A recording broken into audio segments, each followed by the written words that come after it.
Senator Risa Hontiveros renewed her warning that there is an actual and not just anticipated sugar shortage in the Philippines and urged the government to act rapidly to avoid soaring food prices and loss of livelihood of sugar industry workers around the country.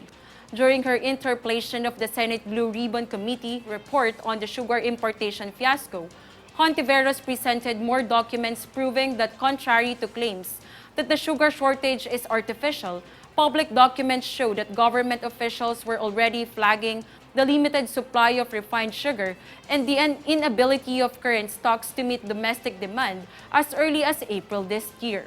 She added that she is presenting this to the Senate plenary for public interest and right to know. Meantime, Japanese Prime Minister Kishida Fumio met President Marcos Jr. on the sidelines of United Nations General Assembly in New York on Wednesday. The Prime Minister expressed Japan's support for the Philippines' economic development to become an upper-middle-income country.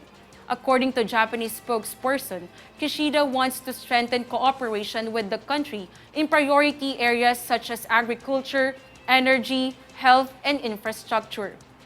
Press Secretary Trixie Cruz Angeles stated that the two leaders reassures their commitment to reinforce ties and strengthen cooperation of the two countries.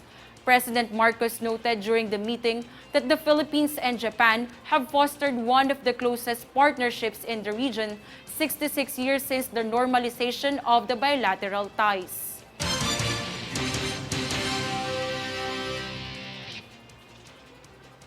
The Chinese government is supporting the Philippines in ending crimes related to operations of Philippine offshore gaming operators or POGO. Here is the full details.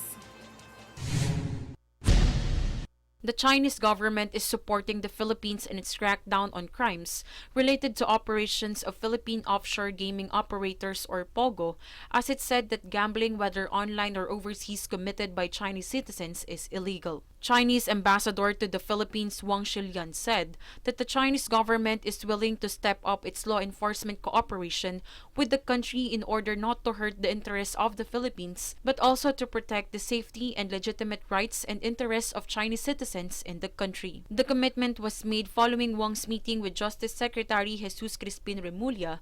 He discussed stepping up law enforcement cooperation between China and the Philippines and solving POGO-related crimes. This is after the Chinese government was informed that most of the recent crimes targeted at Chinese citizens were related to POGOs. While several Chinese were already rescued and a number of POGO operations have been shut down, the Chinese embassy in Manila continues to communicate and coordinate with the Philippine law enforcement agencies to address the matter. In a statement, the Chinese embassy said that the crimes induced by and associated with online gambling not only harm China's interests and China-Philippines relation, but also hurt the interests of the Philippines. The embassy also added that the Chinese government protects the legitimate rights and interests of overseas Chinese citizens in accordance with the law. Meanwhile, Remulla vowed to continue the country's crackdown on illegal POGO activities and help in the deportation of anyone who will be involved in such crimes. Furthermore, the embassy also added that the Philippines and China will firm up cooperation efforts so as to achieve mutually beneficial objectives.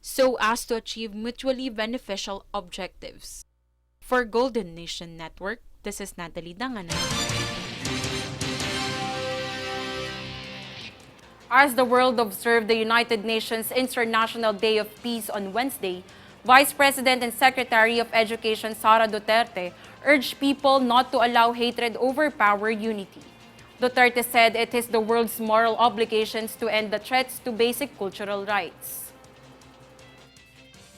We cannot allow hate to poison our differences or allow it to overpower our unity as one community that respects each other's ethnicity, culture, and religion.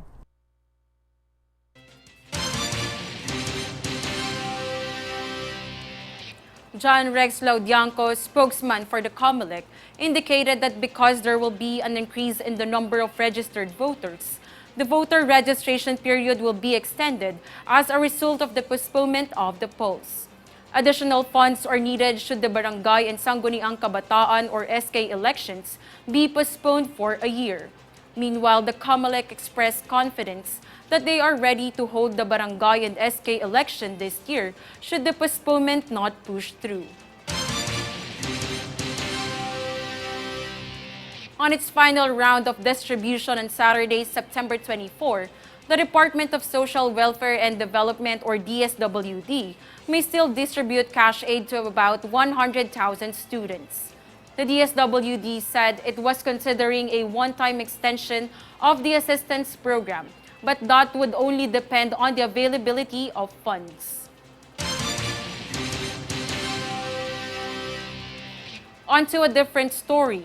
According to the Land Transportation, Franchising and Regulatory Board, or LTFRB, public utility vehicle drivers and operators may begin submitting applications for a new rate matrix.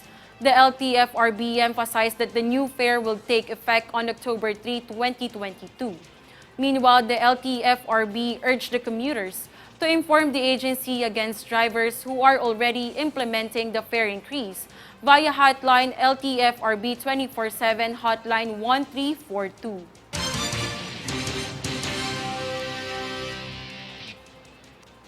The Philippine Red Cross, or PRC, released assistance to victims of Typhoon Odette worth 2,075,000 in Padre Burgos, Southern Leyte. According to PRC, 223 families from the said barangay received 5,000 pesos each cash assistance, while 100 families were given emergency shelter toolkits worth 9,600. The cash assistance and shelter toolkits are beneficial to jumpstart the livelihood and ensures recovery of the affected families in Southern Leyte. The Philippine Red Cross has been sending cash and other assistance since December 2021 and will last until September 2022.